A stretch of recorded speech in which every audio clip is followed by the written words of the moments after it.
Une minute de silence devant cette stèle en mémoire de 8 casques bleus marocains et cambodgiens brutalement assassinés au cours d'une attaque dans la localité de Bangassou. C'est le premier geste fort du secrétaire général des Nations Unies ce jour à son arrivée dans la localité.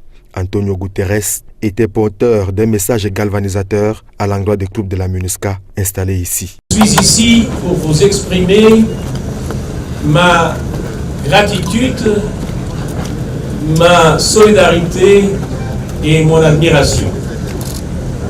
Premièrement, ma gratitude.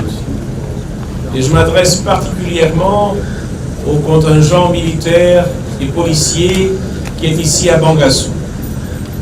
Vous faites un travail d'un courage extraordinaire. Après cette escale, à la base de la MINUSCA, le cap a été mis au petit séminaire catholique où sont réfugiés les musulmans qui ont quitté leur terre à cause des conflits. Là encore, le patron de l'ONU manifestera un acte remarquable. À même le sol, il écoutera tour à tour les doléances et les recommandations des déplacés. Ce n'est pas toujours facile de parler de réconciliation quand on a souffert. Mais quand dans un pays on va de vengeance en vengeance, chacun se rappelle toujours des mauvaises choses que les autres ont fait et ne se rappelle pas des mauvaises choses que chacun fait.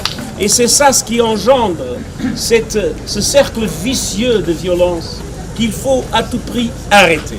Ici, un seul mot était scandé sur toutes les lèvres. Siriri, Siriri, c'est-à-dire la paix.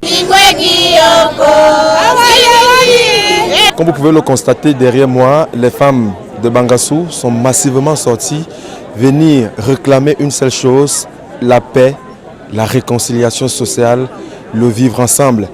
Regardez ces pancartes, les femmes de Bangassou disent non aux assassinats, aux tirs et des balles et au pillage. Je crois que c'est tout le sens à donner à cette visite du secrétaire général aujourd'hui dans cette localité qui a tant vécu de souffrances entre les groupes armés rivaux dans la localité de Bangassou où je signe Ambroise Aouanan pour Vision 4 RCA.